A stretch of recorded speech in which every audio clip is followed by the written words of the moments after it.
Welcome to a very special video here today, as I am starting off with a new type of content here.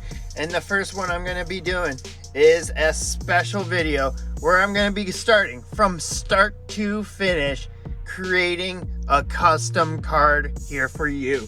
So let's jump in to the computer. In the computer? All right, now we are in Photoshop right now, and we're going to start off with my card template, which is basically a template that I have my card lines, my alignment lines for when I do my tiles. And let's start it off here building this custom card.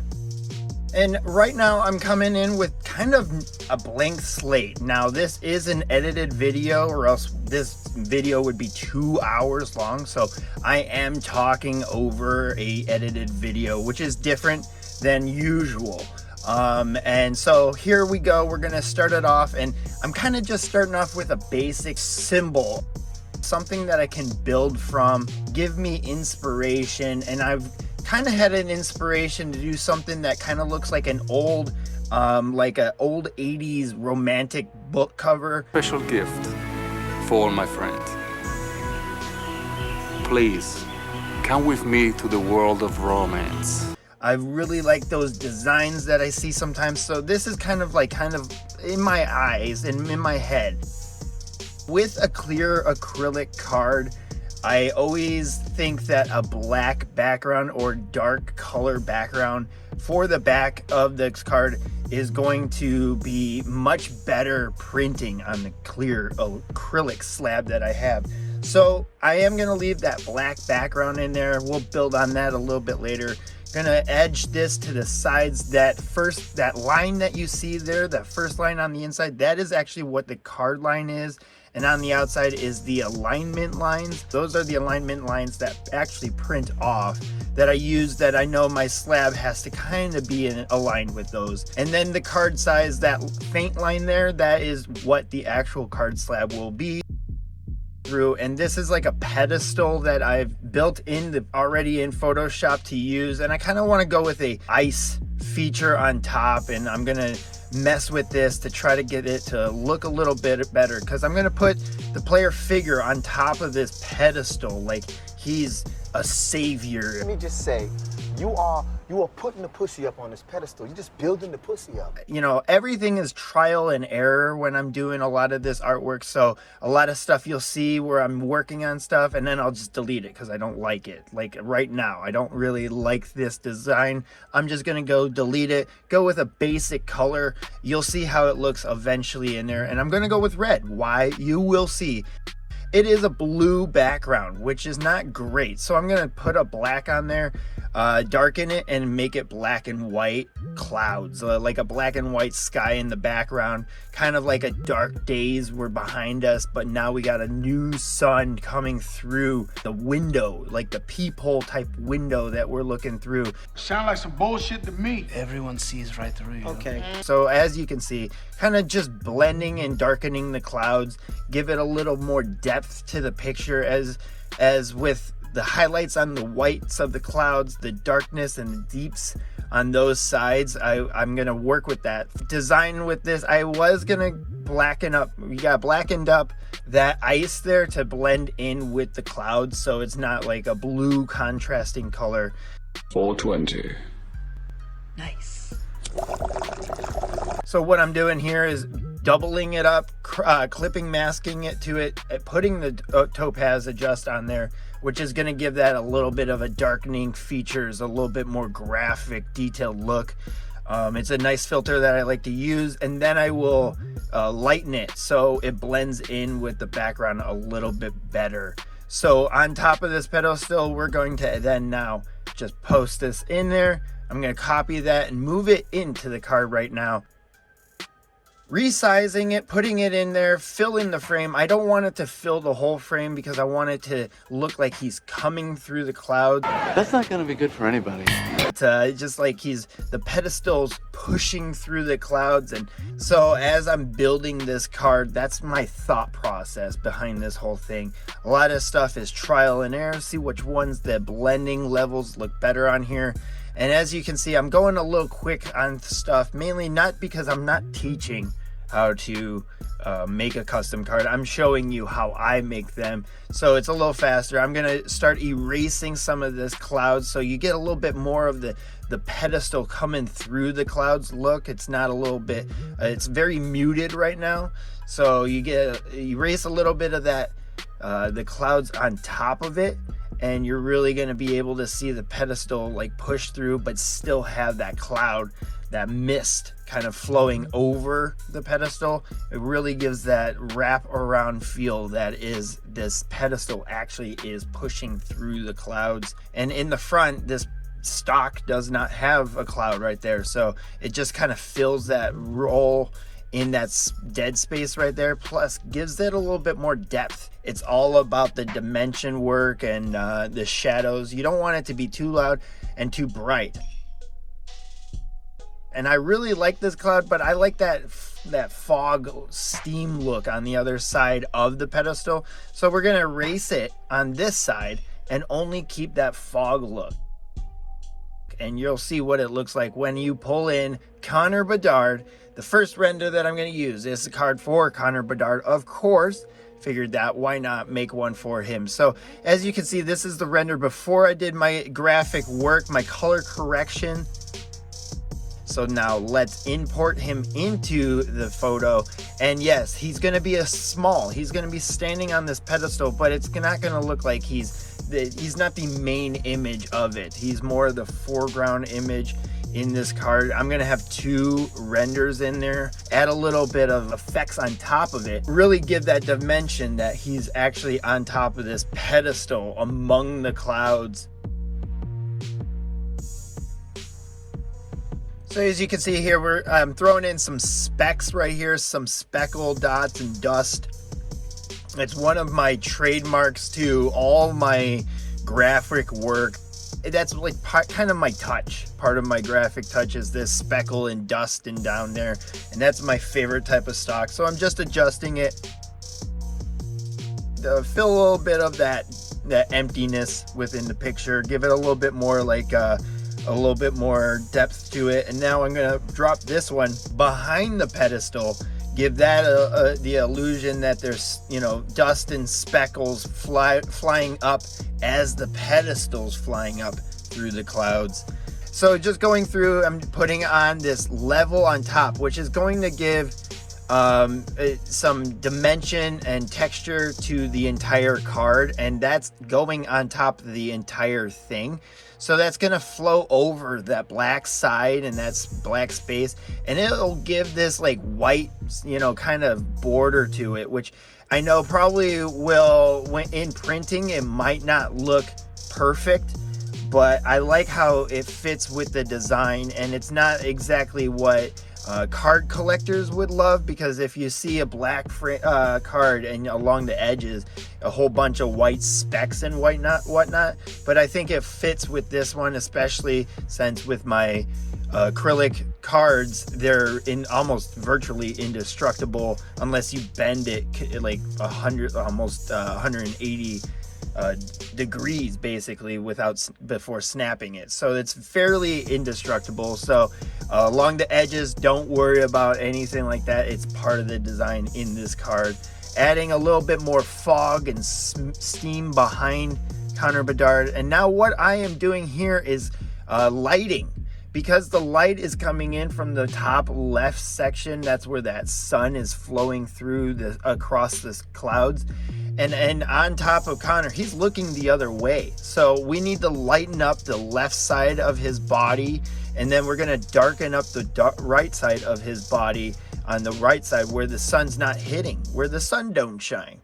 Oh, okay. I see what you did there. But not that section. And so what we're going to do is we're going to see, as you can see, the slight difference in Connor there's the darkness there, and then you got the lightness on the far side. And let's move on to down here in this section. We need to darken it up just a little bit, because that is on the other side of the pedestal, so the sun's not hitting that section at all. Where you can see there is a little bit of that white on the top, that's where the sun does hit, but then once you get darker down there, it's not getting a lot of sun. So that's why you got to darken up that section down in the corner here. Now we're gonna start with some text, and text is a hard thing for a lot of people to do, and it's not easy for me. I'm not gonna say, oh, it's super easy. It's super hard to do good text.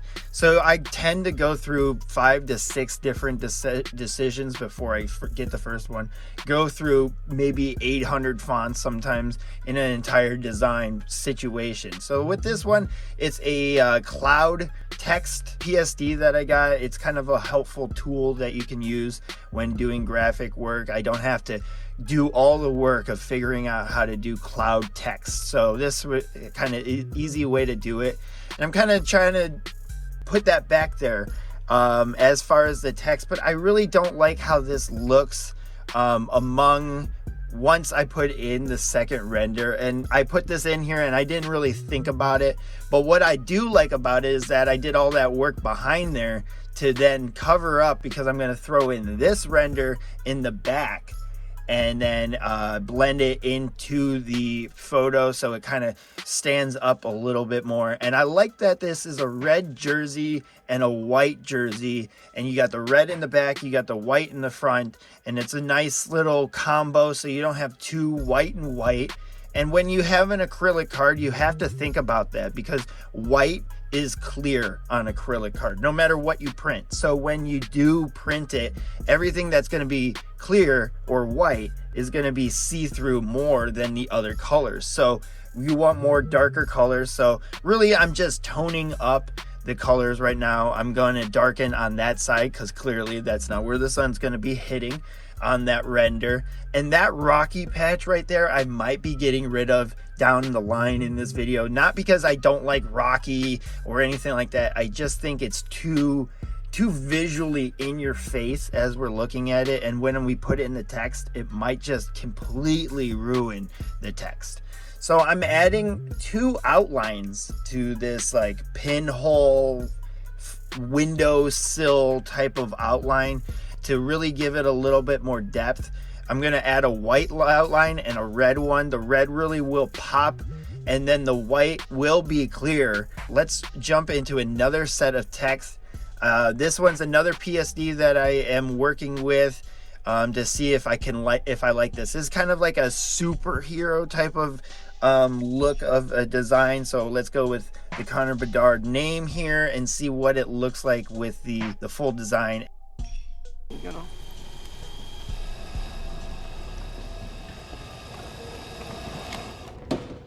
How about new? I'm not even going to try to see how this looks. We're going to move on to this chrome text look, and I'm just going to go with the font that they chose and see how I like it. I don't like the coloring of this. I would probably make it grayscale, but in the end, I don't like this at all. I'm pretty much going to delete it as soon as I go through all the exhausted ideas and everything, but quickly got rid of that.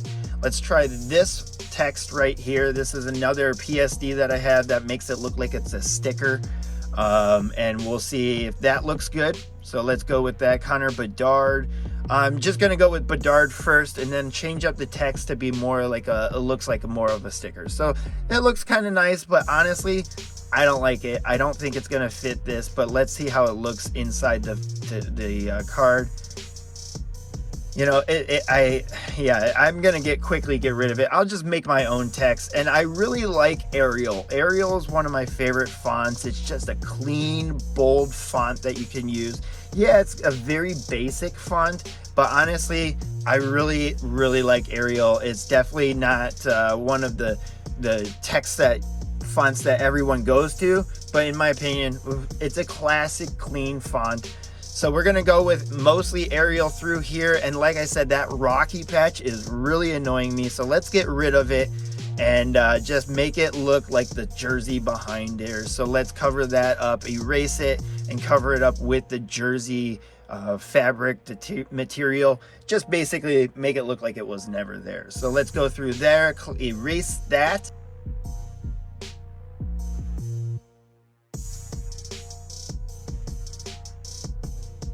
So with this is a clone stamping tool, which I can pick any section of the other of this picture of this layer, and it will replicate that on top of where my brush is.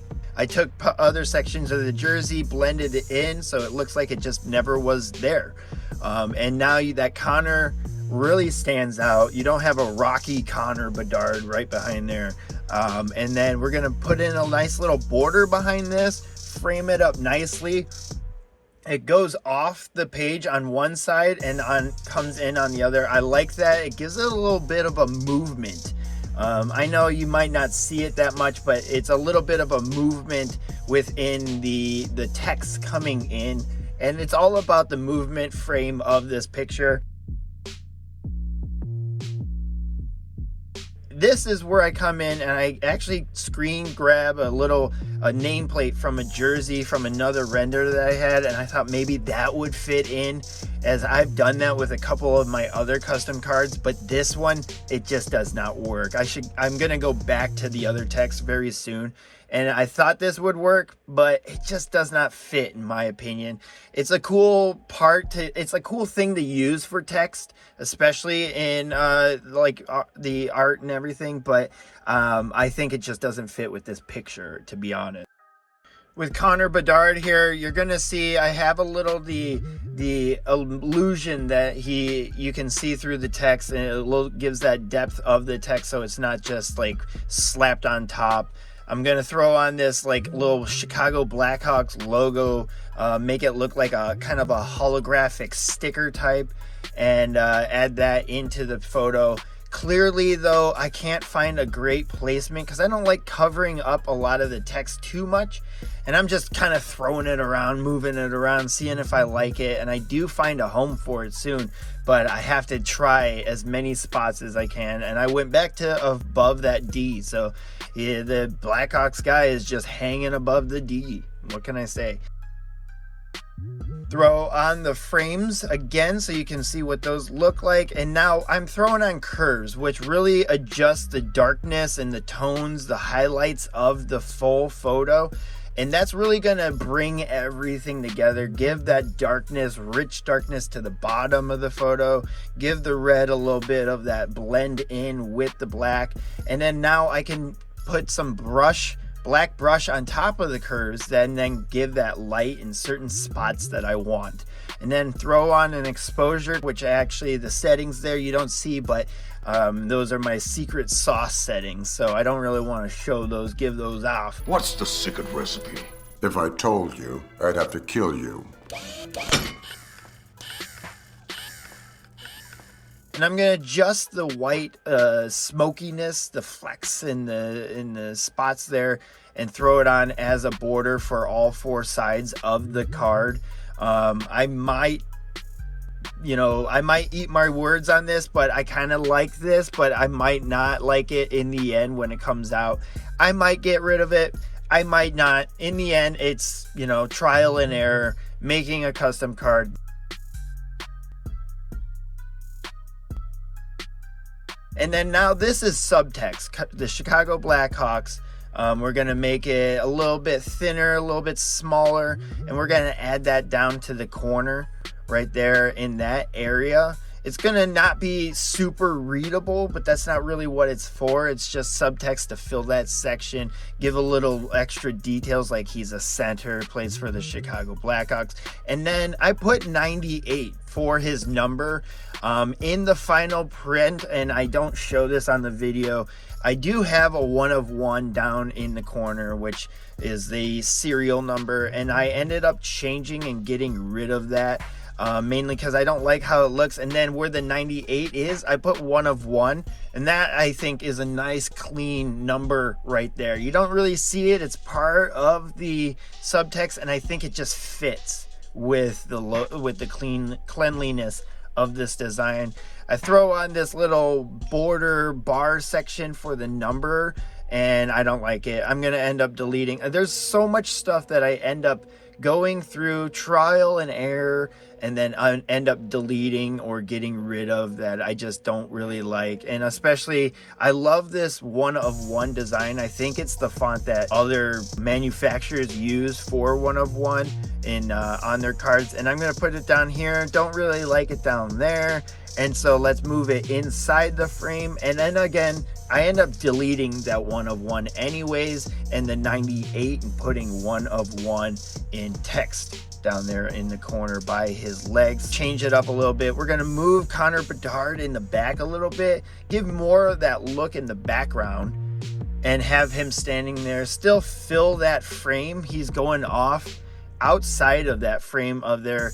And now we're pretty much doing the finishing touches of this custom card work. A lot of the Photoshop cleaning up some stuff and adjusting some of the layers of it, really giving it just that full richness, the blending of this card and the whole design itself.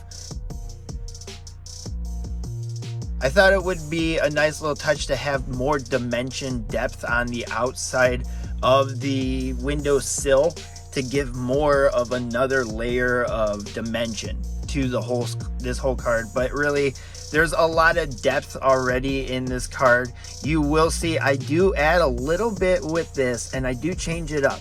I add this in, I color it up a little bit, add a little bit of red, and it really gives a nice little fleck into the design of this. And as you can see, this is the progress of this design in my head. So this is probably a nice finishing touch, and I really do, this might be one of my favorite parts of this design in the end. And now we're going to do a final curves to this that will give it some darkness. Now, I know it looks too dark on the screen, but when you print on acrylic through sublimation paper, you want rich colors and dark darks, and sometimes they don't show up enough if they're not dark enough. So now let's save this photo, which is the final card design, which is not the final card design because I do change the one of one and the 98 off screen, but we will export this, and then let's jump to printing it off the sublimation paper. And now this is my sublimation paper and my printer itself, and there is the final card with the change on there. As you can see, no one of one. I'm gonna walk this over to my workstation. That's my cutting mat, my self-healing cutting mat. You'll see that a little bit later. And now let's pull out the big paper cutter, because I need to trim down this piece of paper to fit my acrylic card slab. All right, taking off the safety first, the safety hinge, and let's start quick cutting these real fast down the line. And I'm gonna leave a little bit of white along the edges of this, not cutting to the black, because then you'll see a little bit later, I need to have that just to give me a little bit of edge when I am taping it to the acrylic slab. So with this big paper cutter that you would remember from elementary, middle school, whatnot, and we're trimming that down. Brought out the acrylic slab, fit it to make sure it fit in within that. And this is heat transferable paper. It doesn't melt, it doesn't push on the adhesive onto the product, even when it gets heated up to 375 degrees, which is what I'm going to be heating up my heat press to. So this heat proof tape, heat transferable tape, and I get 4 of them. Now, why don't I just rip it off? Because it has a serrated edge. And so what I do is I use the scissor to give me a clean edge on this. And so the serrated edges actually tend to show up on the acrylic slab when I press it. So that's why I started cutting it with the scissors, to give me a nice clean flat edge. I'm going to take off the protective film, I guess what you're going to call it, the protective film on the clear slab, and pull that off. There's one on each side.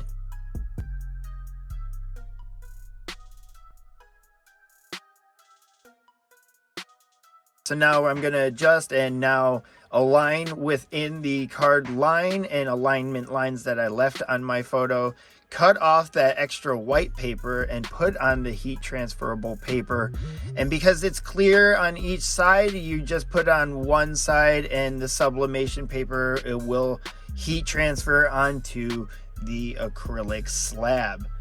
Now I got the heat transferable paper, slab is done. Let's move it over to my heat press, which right now it is turned off. So let's put it on there, and then right there I have a nylon layer first that goes on there. It's kind of like a very well protected, heat protected layer that I can put on there, protect the card. Then that is butcher paper, that dark dirty piece of paper. It's actually burnt butcher paper. Then I put another canvas layer slab on top, and then put my heat press on 375 degrees for 60 seconds. It will beep, and now let's press it down into this. And I got my heat glove on and start the timer.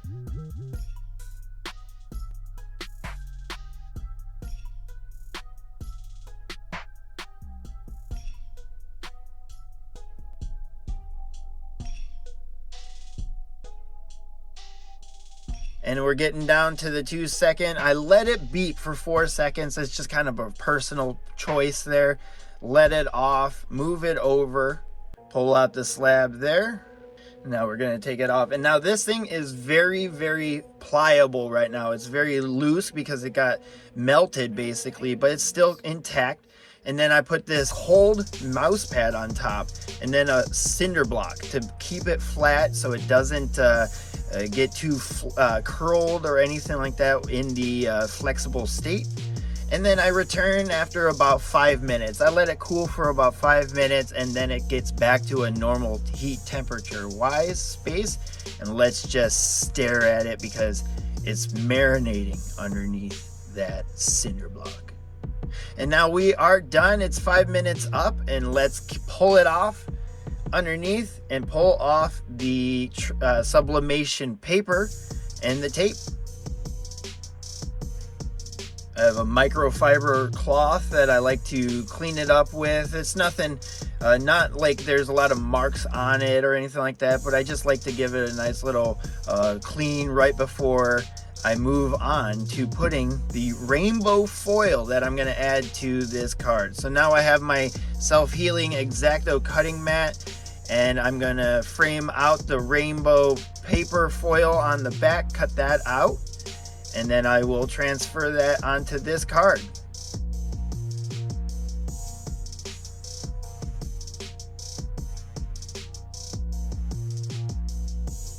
Alright, we're going to trim off the excess edges with my X-Acto knife.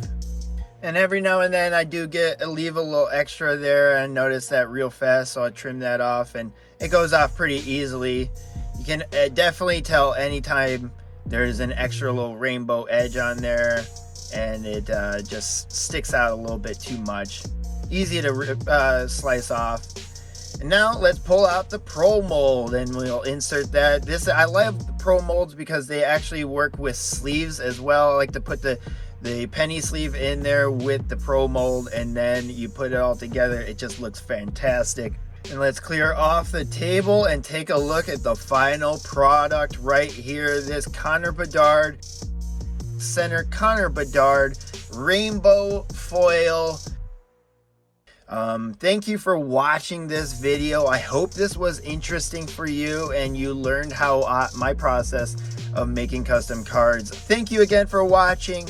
Smash like down below, hit subscribe, and throw me a comment. Love to hear from you, and thank you for watching.